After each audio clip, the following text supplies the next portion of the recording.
Hare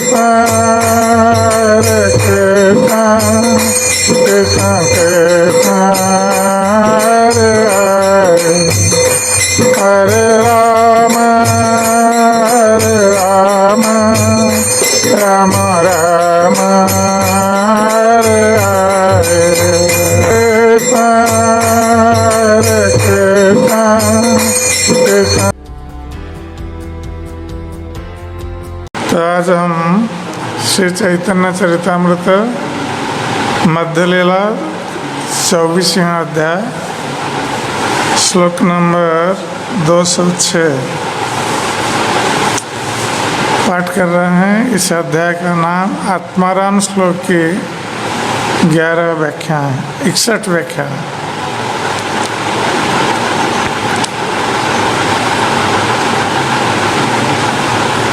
धन्येयं अत्यधरणी कृपाविरुधस्त तृणविरुधस्त पादस्पृशो द्रुमलता करजाभिमृष्टा नद्योद्रय खगमृगा सदया बलोकै गोप्यंतरेण भुजयोरपि यत्स्पृहास्त्री। ये श्रीमद्भागवत का श्लोक है।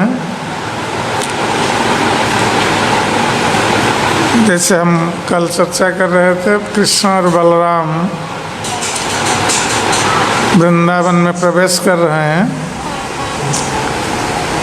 और वृंदावन की शोभा को देखकर भगवान कृष्ण बलराम जी से कह रहे हैं कि किस प्रकार ये वन के वृक्ष पुष्प और फल से सुशोभित होकर आपका सम्मान कर रहे हैं और वन के पशु पक्षी भी कैसे आपका सम्मान करने के लिए उद्यत हो रहे हैं। यद्यपि भगवान कृष्ण जानते थे कि ये लोग उनका सम्मान कर रहे हैं, किंतु भगवान कृष्ण बलराम जी को इसका श्रेय प्रदान कर रहे हैं। तो कहते हैं कि वृंदावन की यह भूमि आज धन्य है, क्योंकि आपके चरण कमलों ने इसकी मिट्टी तथा घास का स्पर्श किया है। तो भगवान कृष्ण अपने चरण कमलों की बात नहीं कह रहे हैं, ये बलराम के चरण कमलों की बात कह रहे हैं कि आपके चरण कमल का स्पर्श पाकर ये वृंदावन की भूमि धन्य हो गई है। वस्तुतः भगवान कृष्ण और बलराम दोनों जब वृंदावन में गोचारण के लिए भ्रमण कर रहे थे तो कोई पादुका नहीं पहनते थे, पादुका धारण नहीं करते थे, वो नंगे पांव ब्रजभूमि में विचरण करते थे। और इस प्रकार कृष्ण और बलराम ने ब्रजभूमि को धन्य किया है अपने चरण स्पर्श देकर। और केवल चरण स्पर्श नहीं, चरण छाप भी देकर। तो यत्र तत्र वृंदावन में अभी भी कृष्ण बलराम के चरण चिन्ह सुशोभित है, इसलिए वृंदावन की भूमि धन्य है। यदि कृष्ण और बलराम चरण में कोई पादुका पहनते तो वृंदावन में भगवान का चरण चिन्ह आज हमें प्राप्त नहीं होता। तो ये भगवान की विशेष कृपा है बद्ध जीवों पर कि अपने चरण चिन्ह वृंदावन की भूमि पर वो छोड़ गए हैं, जिन चरण चिन्हों का दर्शन कर हम अपने जीवन को कृतार्थ कर सकते हैं, धन्य कर सकते हैं। और इसके साथ साथ केवल भगवान कृष्ण चरण चिन्ह छोड़कर नहीं गए हैं। कृष्ण बलराम अपने चरणों की धूली उन्होंने प्रदान की है ब्रजभूमि में। तो ब्रजभूमि की जो धूली है वो धूली इसलिए पवित्र हो गई है क्योंकि उस धूली में भगवान कृष्ण और बलराम के चरणों की धूली मिश्रित है। और केवल कृष्ण बलराम की नहीं, श्रीमती राधा रानी और सारे ब्रजवासियों की चरण धूली ब्रज धूली में मिश्रित है। इसलिए ब्रज रज ये परम पवित्र माना गया है। तो इसलिए कृष्ण कह रहे हैं कि ये ब्रजभूमि आज धन्य हो गई आपके चरण कमलों का स्पर्श पाकर।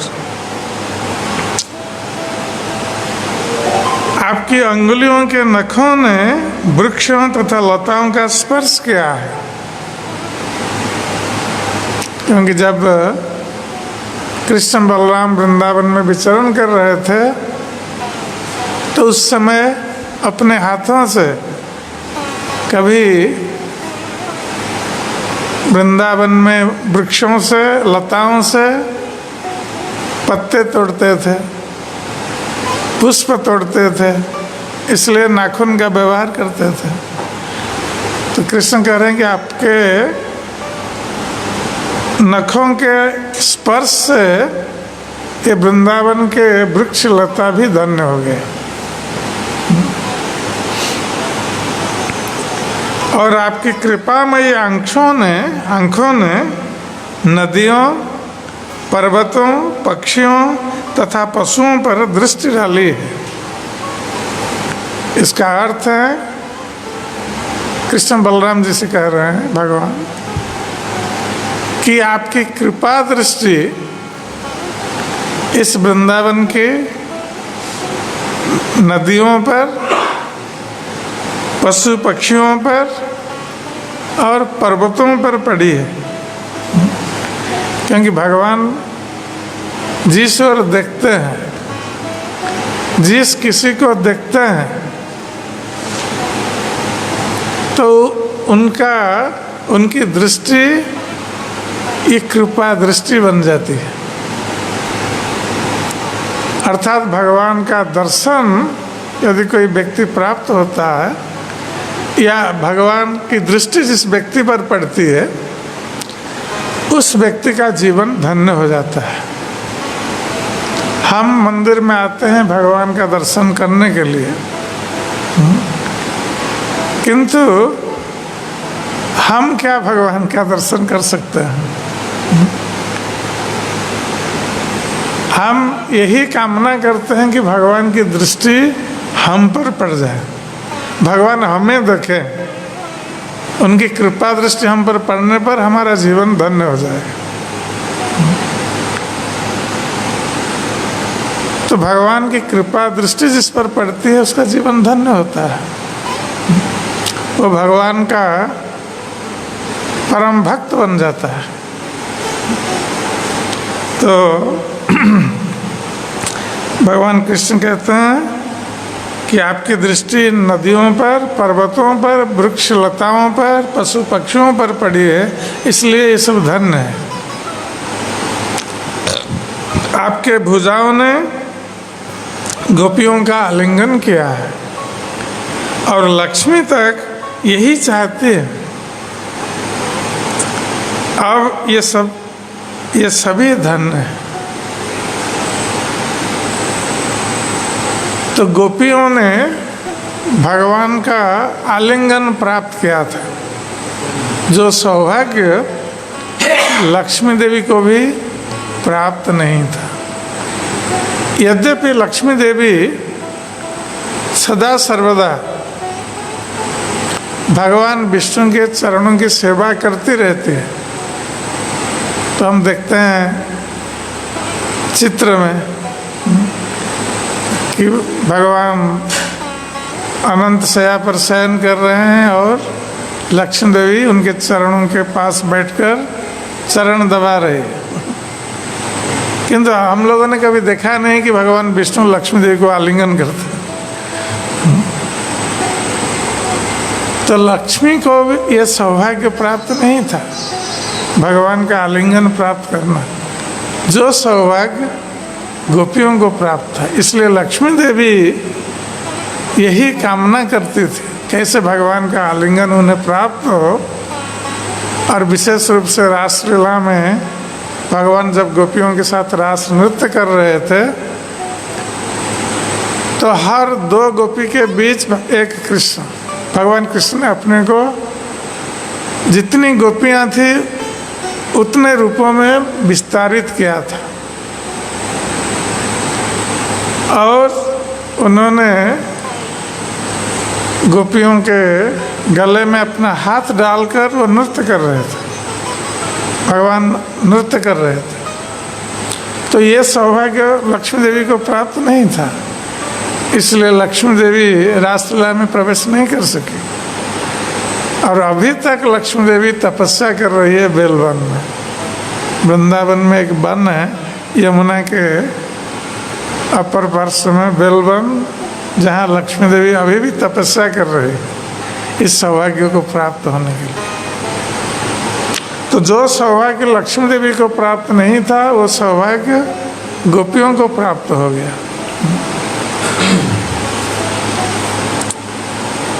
गा गोपकैरनुवनं नयतो रुदार वेणुस्वनैः कलपदैस्तनुभुस्सु सख्यः अस्पन्दनं गतिमतं पुलकस्तरुणं निर्योगपाशकृतलक्षणयोर्विचित्रम्।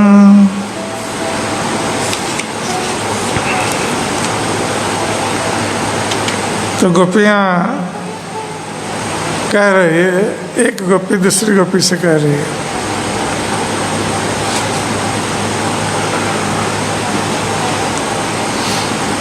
तो उस समय कृष्ण और बलराम वृंदावन में गोचारण के लिए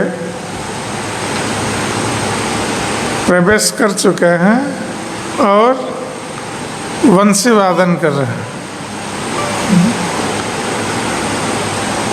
और इस प्रकार बंसी की ध्वनि सुनकर गोपियाँ कृष्ण के प्रति आकृष्ट हो गई हैं। और आकृष्ट होकर उनकी प्रशंसा करते हुए गोपियाँ आपस में बात कर रही है। तो एक गोपी दूसरी गोपी से कहती है कि हे सखी, कृष्ण तथा बलराम दोनों ही अपनी गौओं के आगे आगे अपने ग्वाल मित्रों के साथ जंगल से होकर जा रहे हैं। उन दोनों के पास रस्सियां हैं जिनसे गौएं दूहते समय ये उनके पिछले पांव बांध देते हैं। तो भगवान कृष्ण बलराम जब जाते हैं गोचारण के लिए और साथ में ये सब लेकर चलते हैं। दूध दोहने के लिए गौओं के पांव बांधने के लिए जो रस्सी और साथ में लेकर चलते हैं। जब ये अपनी बांसुरियाँ बजाते हैं तो सारे चर प्राणी चकित रह जाते हैं और अचर प्राणी उनके मधुर संगीत से अति हर्ष का अनुभव करते हैं। तो भगवान कृष्ण की बंसी ध्वनि सुनकर केवल गोपियाँ प्रसन्न नहीं होती थी या आकृष्ट नहीं होती थी, सारे चर और अचर जीव भगवान कृष्ण की बंसी ध्वनि सुनकर आकृष्ट हो जाते थे। तो जब सारे चर अचर प्राणी कृष्ण की बंसी ध्वनि सुनकर आकृष्ट होते हैं तब गोपियाँ आकृष्ट हुई तो गोपियों को क्यों दोष दिया जाए? ये सभी कृष्ण की बंसी ध्वनि सुनकर आकृष्ट हो जाते हैं, चर और अचर प्राणी।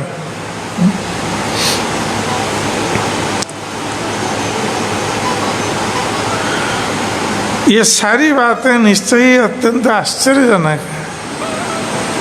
तो गोपियाँ कह रही हैं कि ये कृष्ण की बंसी ध्वनि इतनी मधुर है, इतनी आकर्षक है कि ये सारे जीवों को आकर्षित करने में समर्थ है।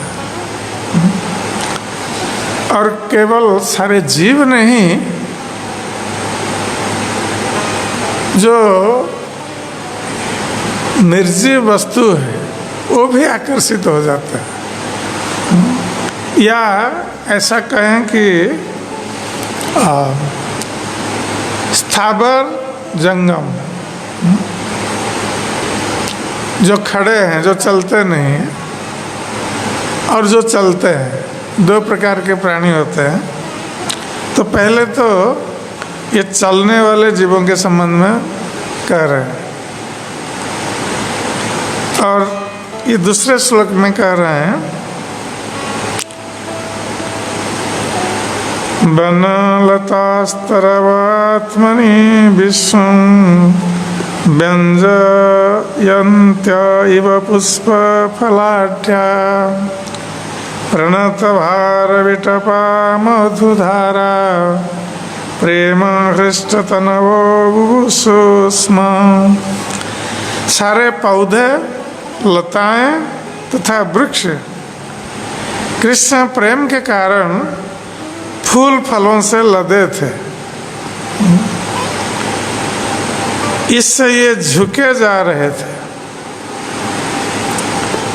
तो जब कृष्ण और बलराम प्रवेश करते हैं वृंदावन में, तो वृंदावन के सारे पेड़ पौधे फल और पुष्प से लद जाते हैं कृष्ण बलराम को स्वागत करने के लिए। और वृक्ष लताओं में जब फल और पुष्प लद जाते हैं तो यह स्वाभाविक है कि उनकी डालियां नीचे झुक जाती हैं। तो इसका अर्थ क्या है कि ये कृष्ण और बलराम को जैसे प्रणाम कर रहे हैं, ये वृक्ष लता डालियों को झुकाकर। और कहते हैं ये इस प्रकार के अगाध कृष्ण प्रेम से इतने प्रेरित थे कि वे निरंतर मधु की वर्षा कर रहे थे। तो पुष्पों से मधु की वर्षा हो रही थी, अर्थात ये पुष्प मधु से भरे थे, क्योंकि मधुपति वन में प्रवेश कर चुके हैं, इसलिए पुष्पों में मधु भर जाना ये स्वाभाविक है। कृष्ण को मधुपति कहा गया है। गोपियों ने वृंदावन के सारे जंगलों को इसी प्रकार देखे। किरात हृणांध्र पुलिंद पुलकसाभिरसुम्बायवनाखसादय यन्ने च पापा यदपाश्रयाश्रया शुद्धन्ति तस्मै प्रभु विष्णवे नमः। किरात, हूण, आंध्र, पुलिंद, पुलकस, आभीर, शुंभ, यवन तथा खस जातियाँ तथा वे भी जो पाप कर्म करने में अभ्यस्त हैं, भगवान के भक्तों की शरण ग्रहण करने से शुद्ध हो सकते हैं। तो यहाँ पर सारी जो जनजातियों का उल्लेख है जो पापाचार में लिप्त रहते हैं, तो ये भी भगवान कृष्ण के भक्तों की शरण ग्रहण करने पर वो पापों से मुक्त हो सकते हैं, शुद्ध हो सकते हैं, क्योंकि भगवान परम शक्तिमान है। मैं उन्हें सादर नमस्कार करता हूँ। तो ये सुखदेव गोस्वामी की स्तुति है ये जो श्लोक। आगे तेरा अर्थ करिलू आर छय उन्न विसंति अर्थ मिली दुई। मैंने पहले ही आत्माराम श्लोक के 13 अर्थ बतला दिए हैं, चैतन्य महाप्रभु कह रहे हैं। अब ये 6 और हैं, इन्हें मिलाकर कुल 19 हो जाते हैं, 19 अर्थ। तो अब जो 6 अर्थ चैतन्य महाप्रभु बता रहे हैं, श्रील प्रभुपाद तात्पर्य में लिखते हैं। एक तो ज्ञानी के अर्थ में, दूसरा जो विभिन्न प्रकार के प्रयत्न में लगे हैं, तीसरा जो धैर्यवान तथा गंभीर हैं, चौथा जो बुद्धिमान तथा विद्वान है, पांचवा जो बुद्धिमान तो हैं किंतु निरंतर तथा निरक्षर तथा मूर्ख है, छठा वे जो कृष्ण के प्रति अपनी नित्य दासता से अवगत है। यही 19 अर्थ करिलु आगे सुनार, आत्म शब्द देह कहे चारि अर्थतार। मैं अभी तक 19 भिन्न भिन्न अर्थ कर चुका हूँ। चैतन्य महाप्रभु कह रहे हैं सनातन गोस्वामी से, आत्माराम श्लोक के 19 अर्थ कर चुके हैं। अब अन्य अर्थ सुनो। आत्म शब्द शरीर का भी द्योतक है, तो आत्मा का कई अर्थ चैतन्य महाप्रभु बता रहे हैं, तो इसमें एक अर्थ शरीर भी है। और इसे 4 प्रकार से ग्रहण किया जा सकता है।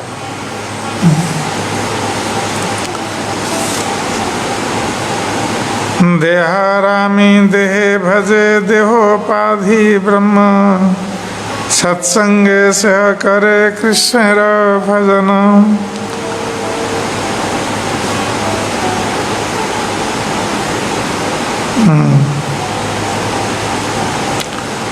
तो श्रील प्रभुपाद ये जो पूर्व पद हमने पढ़ा, उसके तात्पर्य में लिखे हैं जो 4 प्रकार का अर्थ है शरीर। आत्मा का जो अर्थ शरीर के अर्थ में जो 4 प्रकार का अर्थ चैतन्य महाप्रभु ने ग्रहण किया है, वो है औपाधिक ब्रह्मदेह, उपाधियों समेत ब्रह्म के रूप में माना जाने वाला भौतिक शरीर। दूसरा कर्मनिष्ठ यज्ञिकेर कर्मदेह, वैदिक आदेशों के अनुसार आदेशों के अनुष्ठानों में संलग्न शरीर, अर्थात वेदों के आदेश के अनुसार जो कर्म करते हैं, अनुष्ठान करते हैं। तपोदेह, तपस्या में संलग्न शरीर, तथा सर्व कामदेह, सभी प्रकार की भौतिक इच्छाओं की तुष्टि में संलग्न शरीर।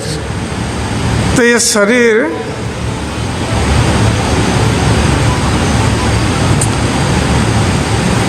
कई तरह से हम शरीर का प्रयोग करते हैं, वैदिक अनुष्ठान करने में, ब्रह्म ज्ञान प्राप्त करने में, तपस्या करने में और सारी इच्छाओं को पूर्ण करने में।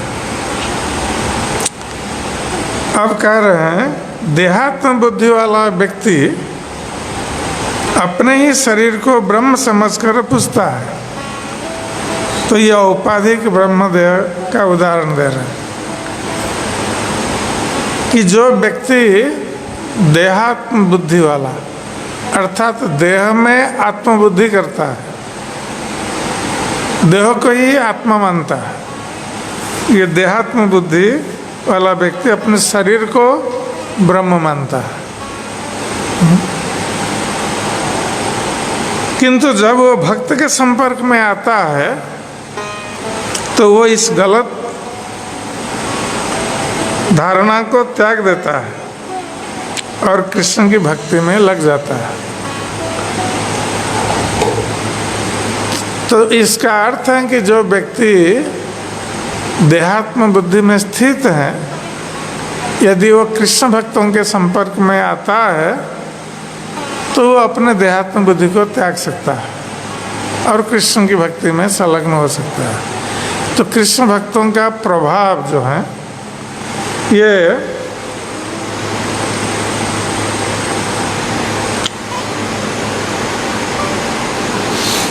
कृष्ण भक्तों का प्रभाव ये कितना शक्तिशाली है कि शुद्ध भक्तों के प्रभाव से कोई भी व्यक्ति परिवर्तित हो सकता है, उसमें परिवर्तन आ सकता है।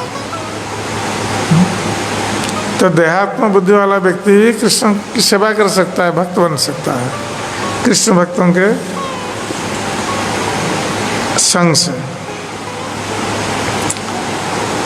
उदरं उपासते ऋषिवर्त्मा सुकुरुपदृश परिसर पद्धति हृदयं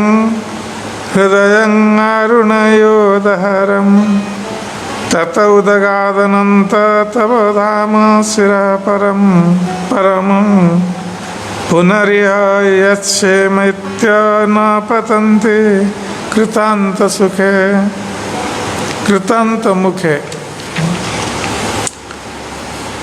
जो लोग महान संत योगियों के मार्ग का अनुसरण करते हैं वे यौगिक आसन करते हैं और उदर से पूजा करना प्रारंभ करते हैं जहाँ ब्रह्म का वास बताया जाता है। ऐसे लोग सार्कराक्ष कहलाते हैं, जिसका अर्थ यह होता है कि स्थूल देहात्म बुद्धि में स्थित है। कुछ आरुण ऋषि के भी अनुयायी होते हैं। ये उनके मार्ग का अनुसरण करते हुए नाड़ियों के कार्य का अवलोकन करते हैं। इस तरह वे क्रमशः हृदय तक पहुँचते हैं जहाँ सूक्ष्म ब्रह्म या परमात्मा स्थित है। तब वे उनकी उपासना करते हैं। हे अनंत, इनसे अच्छे तो ये योगी जन हैं जो अपने शिरोभाग से आपकी पूजा करते हैं। उधर से चल करके हृदय होते हुए ये सिर के ऊपरी भाग तक पहुँचते हैं जहाँ से वे ब्रह्मरंध्र तक पहुँचते हैं जो खोपड़ी की चोटी पर स्थित छिद्र है। इस तरह ये योगी सिद्धि प्राप्त करते हैं और जन्म मृत्यु के चक्र में फिर से नहीं पड़ते। तो ये अष्टांग योग की बात कही गई है कि अष्टांग योग का अभ्यास करने वाला योगी किस प्रकार वो अपने योग साधना के बल पर वो मूलाधार चक्र में स्थित कुंडलिनी शक्ति को जागृत करता है और इस कुंडलिनी शक्ति को जागृत करते हुए वो धीरे धीरे ऊपर उठता है, उस शक्ति को ऊपर उठाता है और वो कुंडलिनी शक्ति जैसे ऊपर उठती जाती है उसी में योगी का मन धीरे धीरे स्थिर होता जाता है। तो शरीर में ये 6 चक्र माने गए हैं। तो सबसे नीचा वाला चक्र जहाँ से कुंडलिनी शक्ति जागृत होती है उसको मूलाधार चक्र कहा जाता है और जो सर्वोच्च चक्र है उसको सहस्रार चक्र कहा जाता है। तो सहस्रार चक्र जो है वो ब्रह्मरंध्र में स्थित है और ब्रह्मरंध्र कहाँ पर है? जहाँ हम चोटी रखते हैं।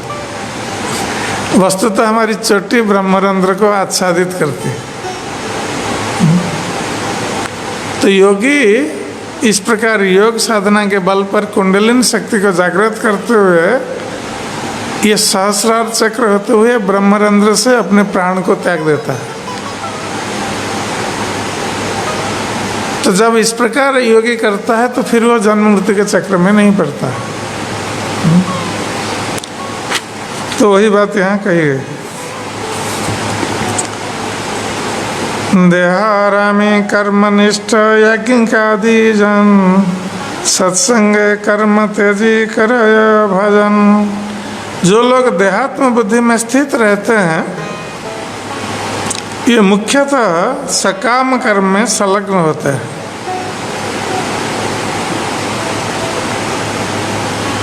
जो लोग यज्ञ तथा अनुष्ठान करते हैं ये इसी श्रेणी में आते हैं,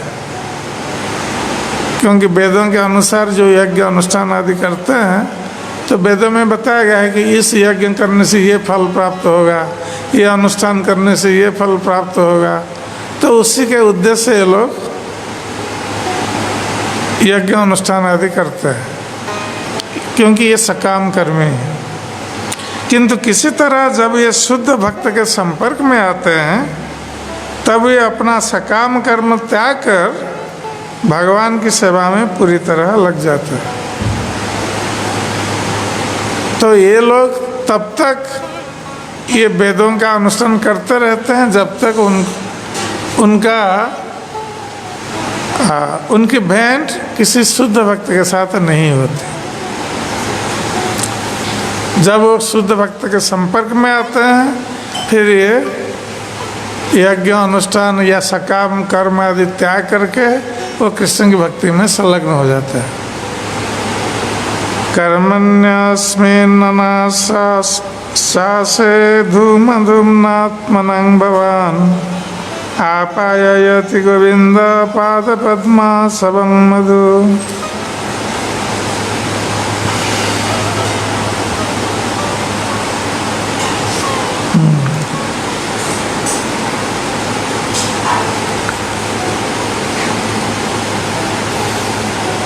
तो ये जो श्लोक हैं, ये नैमिषारण्य में जब मुनिगण यज्ञ अनुष्ठान कर रहे थे, 1,000 वर्ष व्यापी यज्ञ अनुष्ठान, और उसमें सफल नहीं हुए, तो सूत गोस्वामी से कह रहे हैं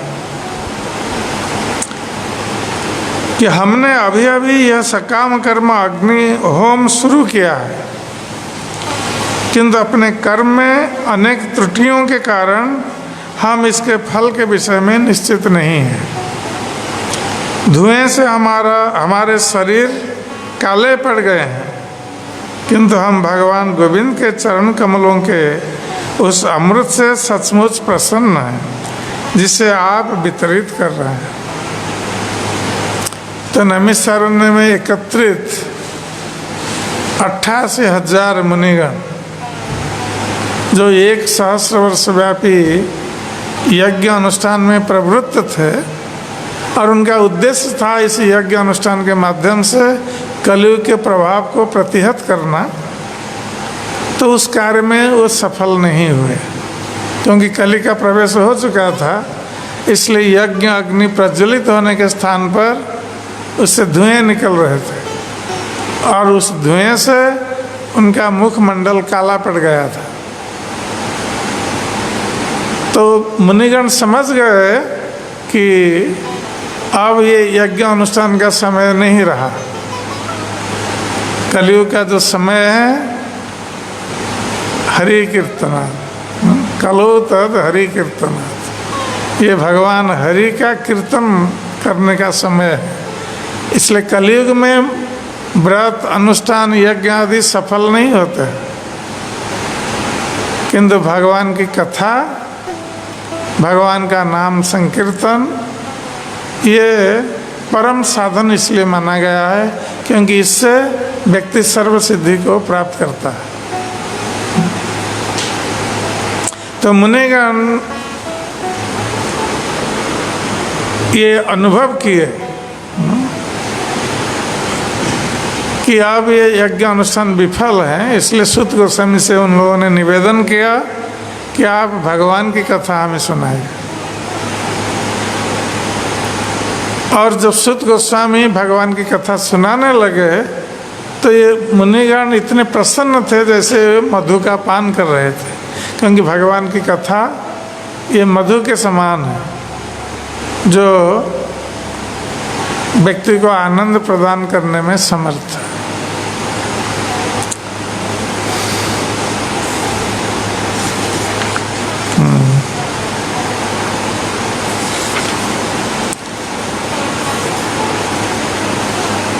तपस्वी प्रभृति जत दहारामी है, साधु संगे तपछाड़ी श्री कृष्ण भजय। उच्च लोक जाने के लिए कठोर तपस्या करने वाले तपस्वी भी इसी श्रेणी में आते हैं। जो तपस्या करते हैं तो तपस्या का उद्देश्य होता है उच्च लोक को प्राप्त होना, किंतु ऐसे व्यक्ति जब किसी भक्त के संपर्क में आते हैं तो ये सारे तपाभ्यास को, तप के अभ्यास को त्याग करके ये भगवान कृष्ण की सेवा में लग जाते हैं। यत्पाद सेवाभिरुचिस्तपस्विनां अशेष जन्मोपचितं मलंघ्य सद्य क्षिणोति अन्वमेधति सति यथा पदांगुष्ठविनिश्रुता सरित। प्रेम भक्ति का आस्वाद गंगा नदी के जल के समान है, जो भगवान कृष्ण के पैरों से निकलती है।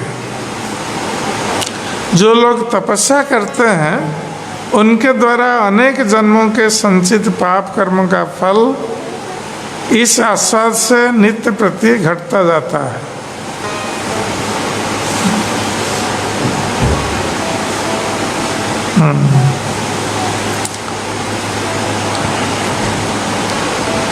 तो भगवान की कथा श्रवण करने से व्यक्ति के पाप कर्म नष्ट हो जाते हैं, इसका फल है। और व्यक्ति अमृत का आस्वादन करता है। देहारामी सर्व काम सब आत्माराम कृष्ण कृपाय कृष्ण भजे छड़ी सब काम। जब तक मनुष्य देहात्म बुद्धि के अधीन श्रम करता है तब तक उसे अनेकानेक भौतिक इच्छाओं की पूर्ति करनी पड़ती है। ऐसा व्यक्ति आत्माराम कहलाता है। जब ऐसे आत्माराम पर कृष्ण की कृपा होती है तो वो अपनी तथाकथित आत्मतुष्टि त्याग देता है और भगवान की दिव्य प्रेमा भक्ति में लग जाता है। तो जो सर्वकामी है, देहात्म बुद्धि में स्थित हैं और उनमें तरह तरह की कामनाएं हैं, तो अपनी कामनाओं की तृप्ति के लिए वो परिश्रम करते रहते हैं और जब कामना की पूर्ति हो जाती है तो आत्मसंतुष्ट अनुभव करते हैं कि सोचते हैं कि हमारी आत्मा तुष्ट हो गई। वस्तुतः आत्मा तुष्ट नहीं हुई, मन तुष्ट हुआ। तो इस प्रकार के लोग जो कठिन परिश्रम करते हैं कामनाओं की पूर्ति के लिए और अपने आप में आनंद का अनुभव करते हैं जब कामना की पूर्ति होती है, उनको भी आत्माराम कहा गया। किंतु ये आत्माराम भी यदि किसी भक्त के संपर्क में आते हैं तो ये भौतिक कामना की पूर्ति के लिए कर्म करने के स्थान पर ये कृष्ण के भजन में या कृष्ण की सेवा में लग जाते हैं, ये कृष्ण भक्त के संपर्क में आने पर। और कृष्ण भक्त का संपर्क तभी होता है जब कृष्ण की कृपा होती है। तो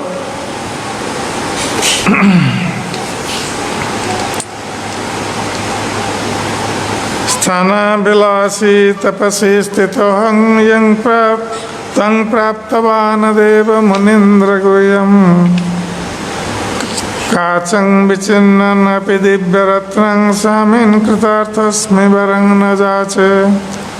तो ये ध्रुव महाराज जो भौतिक कामना लेकर भगवान के पास गए थे और कठोर तपस्या आचरण कर रहे थे, जब ध्रुव महाराज को भगवान का दर्शन हो गया तो अपनी सारी भौतिक कामनाओं को भूल गए।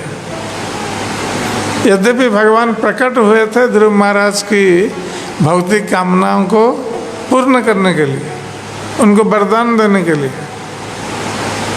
किंतु ध्रुव महाराज भगवान का दर्शन करते ही इतने प्रेम विह्वल हो गए कि वो अपनी भौतिक कामनाओं पर उनको लज्जित होना पड़ा। तो वो भगवान से प्रार्थना करते हैं कि हे प्रभु, मैं स्थानाभिलाषी होकर अर्थात उच्च पद को प्राप्त होने की इच्छा से मैं आपके पास आया था। और ध्रुव महाराज की क्या इच्छा थी कि ब्रह्मा के लोक से भी उच्चतर लोक ध्रुव महाराज चाहते थे। उनको अपने पिता का राज्य नहीं मिला तो उन्होंने कहा कि ठीक है, हमें पिता का राज्य नहीं चाहिए। और उनके पिता थे उत्तानपाद, उत्तानपाद के पिता थे स्वयंभुव मनु, और स्वयंभुव मनु के पिता थे ब्रह्मा। तो ब्रह्मा इस प्रकार ध्रुव महाराज के प्रपितामह हुए, उनके पितामह हुए स्वयंभुव मनु, प्रपितामह ब्रह्मा। तो वो प्रपितामह ब्रह्मा के राज्य से भी उच्चतर राज्य की कामना लेकर आए थे जंगल में तपस्या करने के लिए। किंतु जब भगवान प्राप्त हो गए तो वो अपनी भौतिक कामनाओं को वो भूल गए और उसके लिए लज्जा का अनुभव कर रहे थे। तो जब भगवान से प्रार्थना कर रहे हैं तो कहते हैं कि हे प्रभु, मैं तो आया था आपके पास स्थानाभिलाषी होकर, उच्च पद प्राप्त करने की कामना लेकर आया था, इसलिए हमने इतनी कठोर तपस्या की। स्थानाभिलाषी तपस्वी स्थित हम त्वं प्राप्तवान देव मुनीन्द्र गोय। किंतु हमारा सौभाग्य है कि जो भगवान देव मुनीन्द्र गुह हैं, देवता और मुनिजन जिन भगवान का दर्शन नहीं कर पाते हैं, तपस्या करने पर भी, प्रयास करने पर भी जिन भगवान का दर्शन नहीं कर पाते हैं, इसलिए देव मुनीन्द्र गुह्य बताए गए हैं भगवान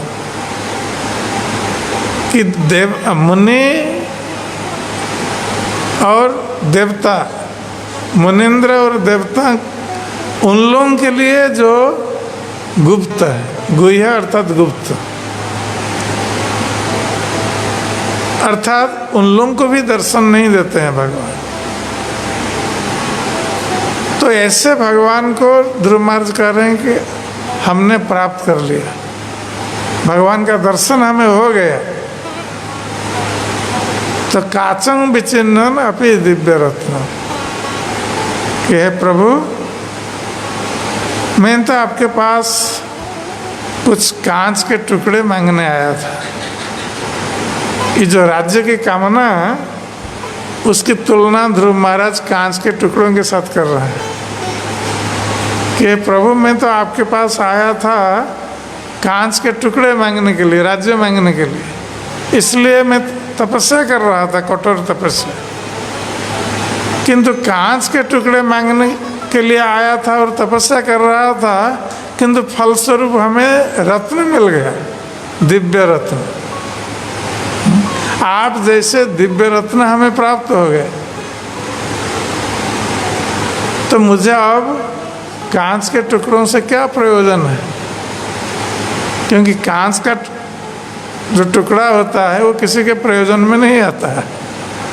हम देखते हैं रास्ते में कांच के टुकड़े से पड़े रहते हैं, उसको कोई उठाकर घर नहीं ले जाता है, क्योंकि वो मूल्यहीन है।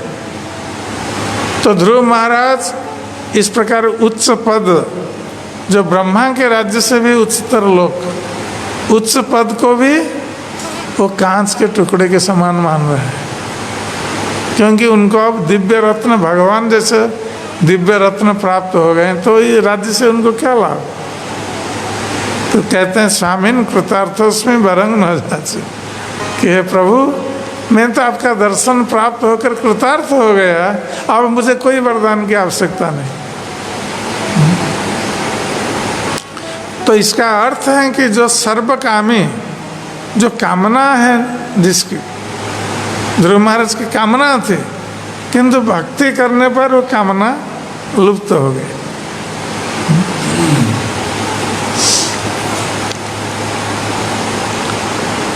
এই চারি অর্থ সহ হইল 23 অর্থ आरतीन अर्थ सुना परम समर्थ। तो पहले बताए गए श्लोक के अन्य 19 अर्थों के साथ यह आत्माराम शब्द 4 और अर्थ देता है। जब इसका अर्थ देहात्म बुद्धि के अधीन श्रम करता हुआ लिया जाता है, इससे कुल मिलाकर 23 अर्थ हो जाते हैं। अब अन्य 3 अर्थ सुनो जो अत्यंत उपयुक्त हैं।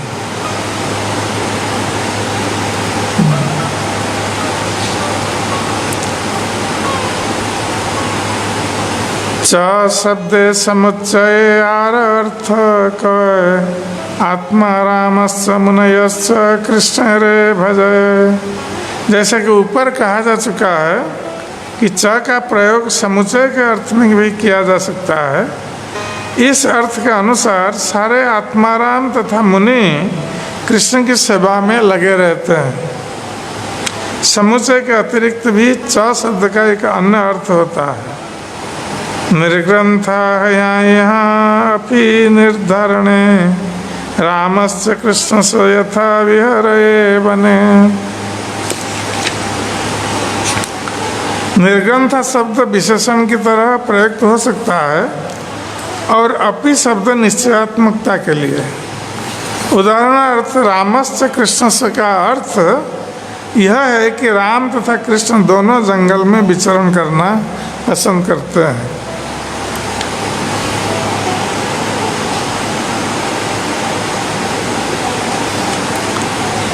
च शब्दे अन्ना चये अर्थ कहे यार बटो भिक्षा मठ गा चानय प्रकार। च शब्द का अर्थ और भी है, जिसका अभिप्राय एक ही समय एक गौण कार्य का संपन्न होना। च के इस अर्थ को समझना अन्नाचय कहलाता है। एक उदाहरण है, हे ब्रह्मचारी भिक्षा मांगने जाओ और साथ ही गाँव को ले आओ। तो ये सब व्याकरण का सूत्र है। हमारे पंडित जी ने तो उनको अच्छा लगता है सुनने में।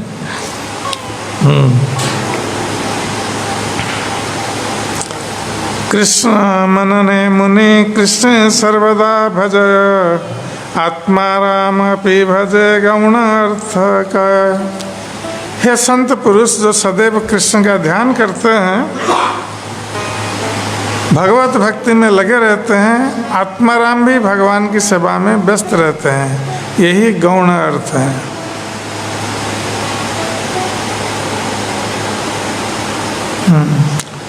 च एवार्थे मुनय एव कृष्ण रे भज आत्माराम अपि अपि गह अर्थ कय। च शब्द इस निश्चयात्मकता का भी सूचक है कि संत पुरुष ही कृष्ण भक्ति करने में व्यस्त रहते हैं। आत्माराम अपि संधि में अपि का प्रयोग दोषारोपण या निंदा करने में होता है। निर्ग्रंथा यही दुहार विशेषण आर अर्थ सुन जैसे साधुर संगम। निर्ग्रंथ शब्द मुनि तथा आत्माराम दोनों की विशेषता बताने वाला विशेषण है। इसका एक अन्य अर्थ भी है जो तुम मुझसे सुन सकते हो। यह भक्त की संगति का सूचक है। अब मैं बतलाऊंगा कि किस तरह भक्त की संगति से निर्ग्रंथ भी भक्त बन सकता है। निर्ग्रंथ शब्दे कहे तबे व्याध निर्धन साधु संगे से ही करे श्री कृष्ण भजनम। निर्ग्रंथ शब्द जो अपि के साथ मिलकर निश्चयात्मकता का सूचक है, ऐसे व्यक्ति को बताता है जो पेशे से या तो शिकारी हो या अत्यंत निर्धन हो। तो भी जब ऐसा व्यक्ति नारद जैसे महान संत की संगति करता है तो वो कृष्ण भक्ति में संलग्न हो जाता है। कृष्ण रामश्चैव हय कृष्ण मनन वेदया हय पूज्य भागवतोत्तम। कृष्ण रामस्त्र शब्द उसका सूचक है जो कृष्ण के चिंतन में आनंद पाता है। भले ही ऐसा व्यक्ति शिकारी क्यों न हो, फिर भी वह पूजनीय है और भक्तों में श्रेष्ठ है। एक भक्त व्याधिर कथा सुन सावधाने, जहाँ है ते है सत्संग महिमार ज्ञाने। अब चैतन्य महाप्रभु कह रहे हैं कि अब मैं एक कथा सुनाऊंगा कि एक शिकारी किस तरह नारद मुनि जैसे महापुरुष की संगति से महान भक्त बन गया। इस कथा से शुद्ध भक्त की संगति की महानता को समझा जा सकता है। तब चैतन्य महाप्रभु ये कथा सुनाने जा रहे हैं कि शुद्ध भक्त की संगति से या शुद्ध भक्त के संग से किस प्रकार एक शिकारी जो मूर्ख है वो भी भगवान की भक्ति में संलग्न होकर भागवतोत्तम हो जाता है, अर्थात श्रेष्ठ भागवत भक्त बन सकता है। तो इसका एक उदाहरण अब चैतन्य महाप्रभु देने जा रहे हैं।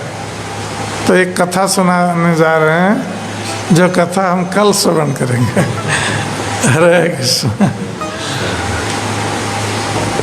तो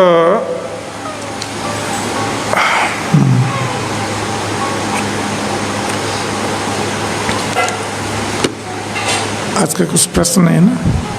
आगे कल हम जो अपराध के संबंध में विचार कर रहे थे तो उसके संबंध में स्पष्ट करना चाहते हैं कि श्री भक्ति विनोद ठाकुर आम्नाय सूत्र से उद्धार करके बता रहे हैं कि जो अपराध 4 प्रकार के कल हमने कहा था, तो वो 4 प्रकार के अपराध हैं।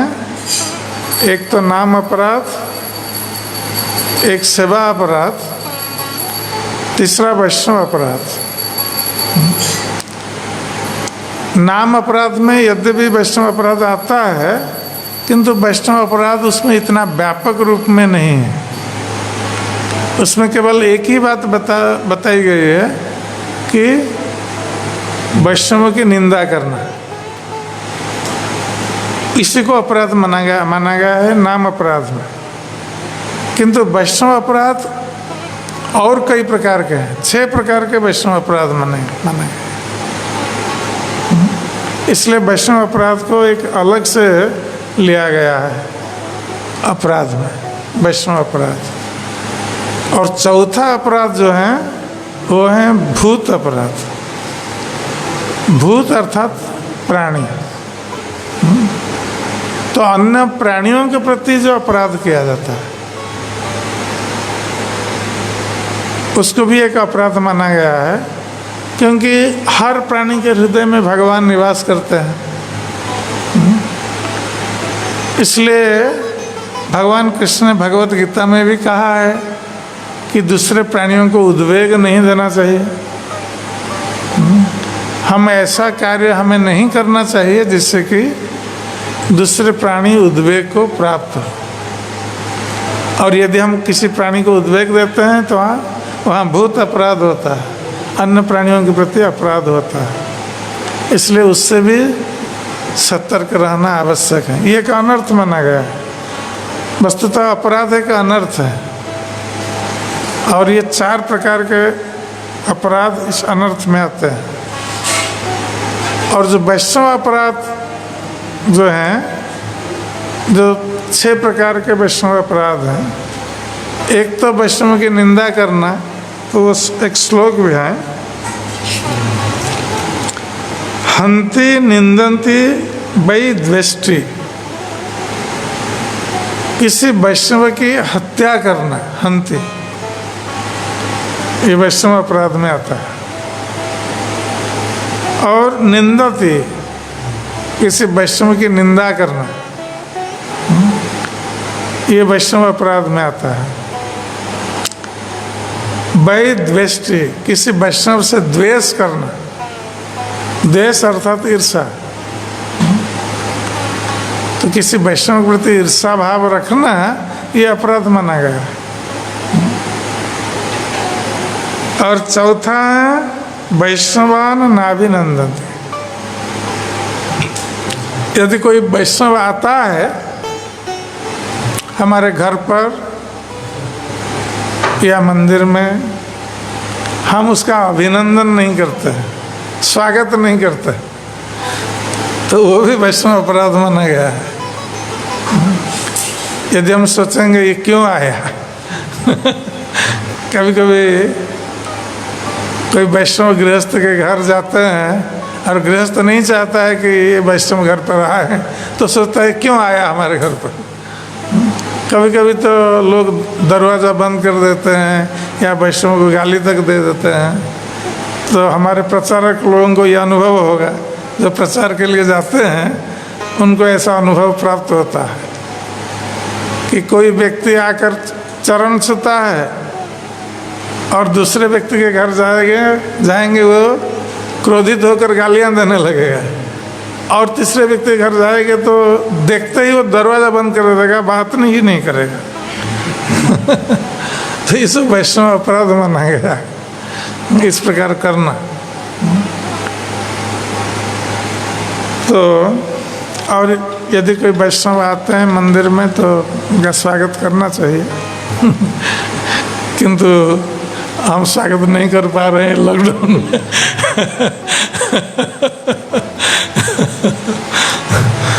वैष्णव के लिए बंद है सरकारी नियमों का पालन करना पड़ता है ठीक है, किंतु ऐसे वैष्णवों का आदर के साथ स्वागत करना आवश्यक है। क्रुद्धते, और किसी वैष्णव के ऊपर क्रोध प्रकट करना, ये भी वैष्णव अपराध में आता है। कभी कभी बात करते करते वैष्णव लोग क्रोधित हो जाते हैं और आपस में झगड़ा हो जाता है, मारपीट तक हो जाती है तो ऐसा नहीं होना चाहिए। किसी भी वैष्णव के ऊपर क्रोध प्रकट करना नहीं चाहिए। यदि क्रोध प्रकट नहीं करेंगे फिर क्रोध से उत्पन्न जो कला मारपीट ये सब नहीं होगा तो किसी भी वैष्णव के प्रति क्रोध प्रकट नहीं करना है। यदि कोई वैष्णव कोई गलती करते हैं तो उनको समझाना, उनको सुधारना, ये हमारा कर्तव्य है।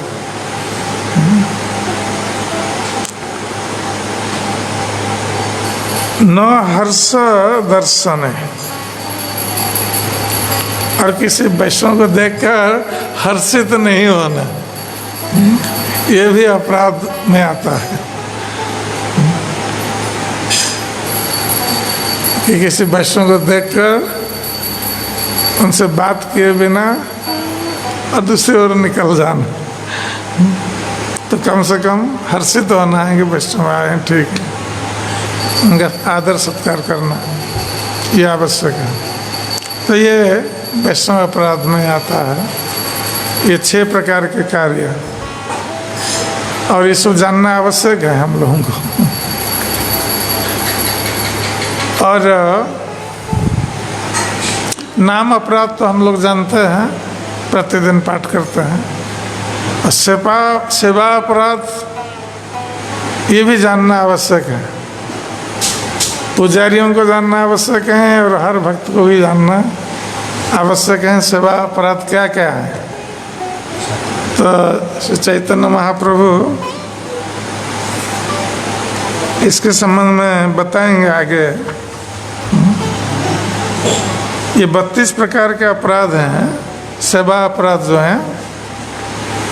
पुजारी लोग सुने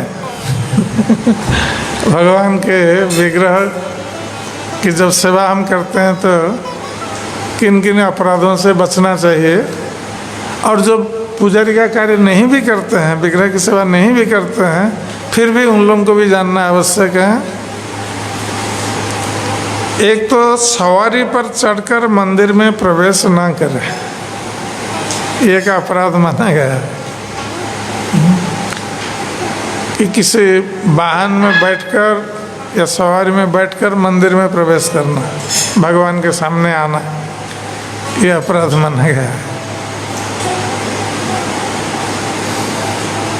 और मंदिर में प्रवेश करने से पहले जूता चप्पल उतार दें। दूसरा, अर्चा विग्रह को देखते ही नमस्कार करें। तो हम जब मंदिर में प्रवेश करते हैं और भगवान का दर्शन करते हैं तो तुरंत प्रणाम करना चाहिए। और हम जितनी बार मंदिर में प्रवेश करेंगे, भगवान का दर्शन करेंगे, उतनी बार प्रणाम करना चाहिए। ये नहीं है कि अभी अभी तो हम आया था प्रणाम किया है, कितनी बार करेगा। तो जिस प्रकार भगवान को प्रणाम करना है उस प्रकार गुरु को भी करना है, दोनों आवश्यक है। कि गुरु को भी जितनी बार दर्शन करें प्रणाम करना चाहिए। इससे गुरु में मर्त्य बुद्धि नहीं होती। स्नान करके मंदिर में प्रवेश करें। जय श्री राम। बिना स्नान किए कोई मंदिर में ना आए।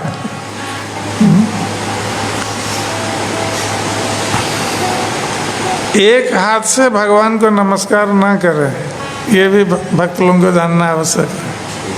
कभी कभी भक्त लोग क्या करते हैं, एक हाथ उठाते हैं, पकड़े हुए हैं, कोई चीज़ पकड़े हैं और एक हाथ में प्रणाम कर रहे हैं, ये अपराध माना गया। दोनों हाथ जोड़कर प्रणाम करना चाहिए भगवान। अर्चा विग्रह के सामने अन्य देवी देवताओं की परिक्रमा न करें। तो अर्चा विग्रह के सामने दूसरों की परिक्रमा न करें।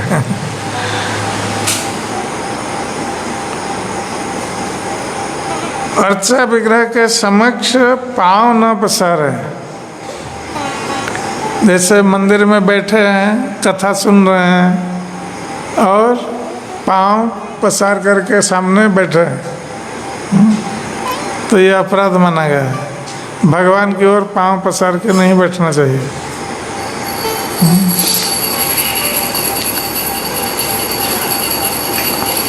अपने पांव को हाथ में ना छुएं। कभी कभी बैठते समय पैर में हाथ लग गया तो क्या करना चाहिए, तुरंत हाथ धोना चाहिए। अपने पैर में हाथ लगने पर भी हाथ धोना चाहिए।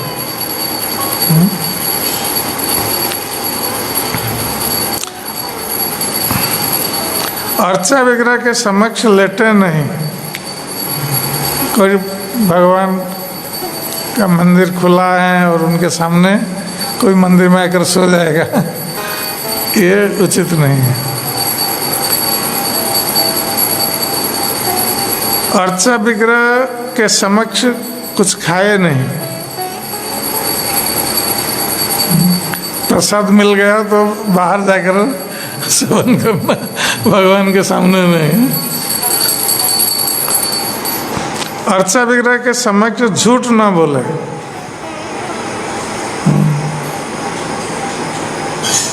भक्तों को तो कहीं भी झूठ नहीं बोलना चाहिए, किंतु विशेष रूप से अर्चा विग्रह के सामने झूठ नहीं बोलना चाहिए। अर्चा विग्रह के समक्ष जोर से ना बोले।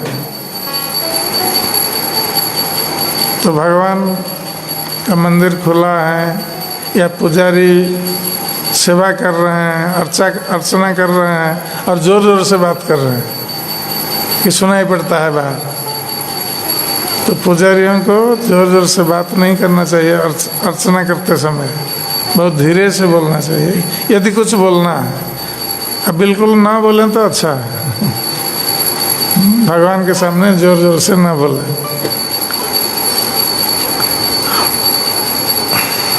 और जो दर्शनार्थी भी, जो भक्त लोग दर्शन कर रहे हैं भगवान का, भगवान के सामने भी आपस में जोर जोर से बात भी नहीं करना चाहिए।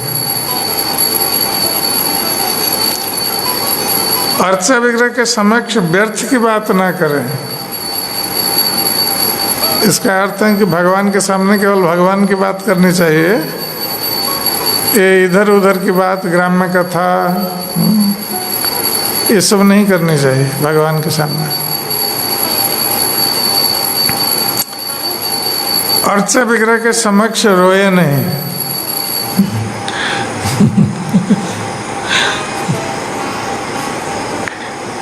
ये रोना ये नहीं है कि कोई भगवान के प्रेम से रो रहा है, उसके लिए मना नहीं किया जा रहा।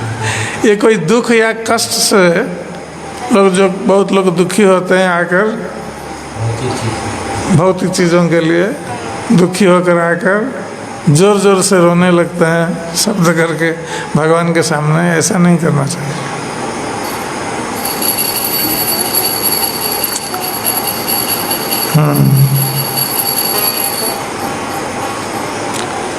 अर्चा विग्रह के समक्ष अन्यों के साथ व्यवहार न करें,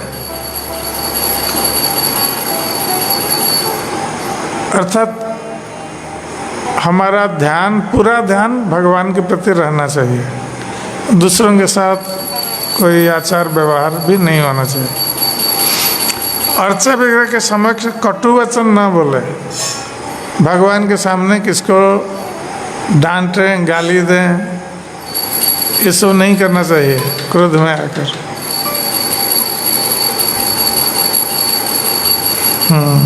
विग्रह के सामने कंबल ना ओढ़े।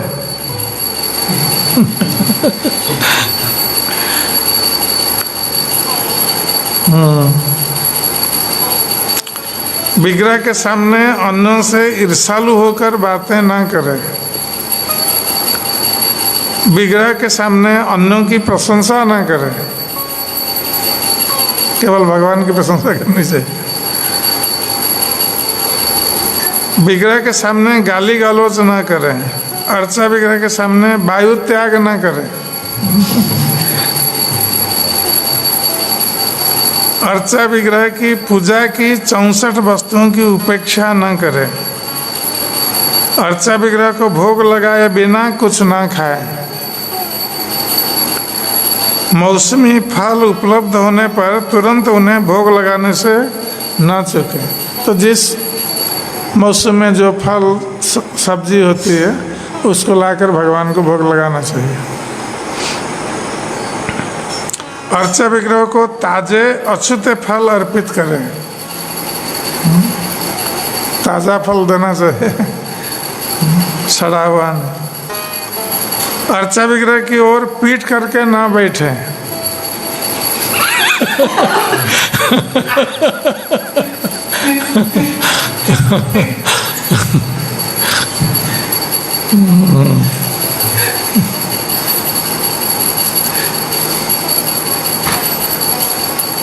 अर्चा विग्रह के समक्ष अन्यों को नमस्कार ना करें।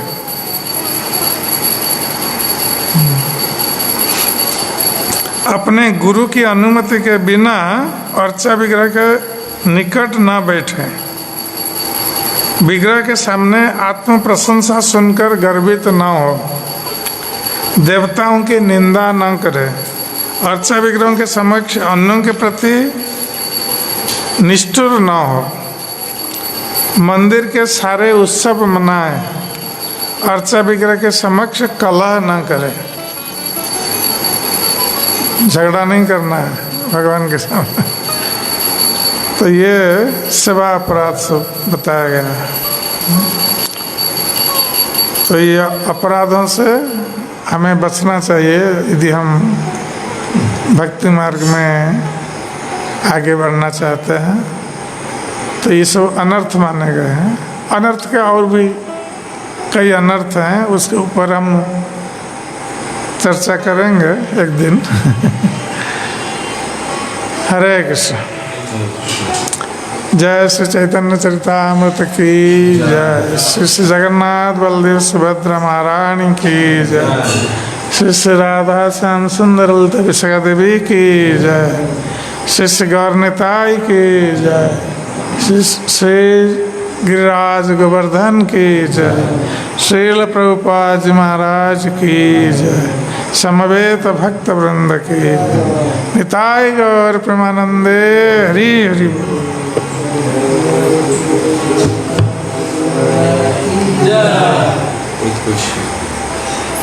समाप्त हो गया कल।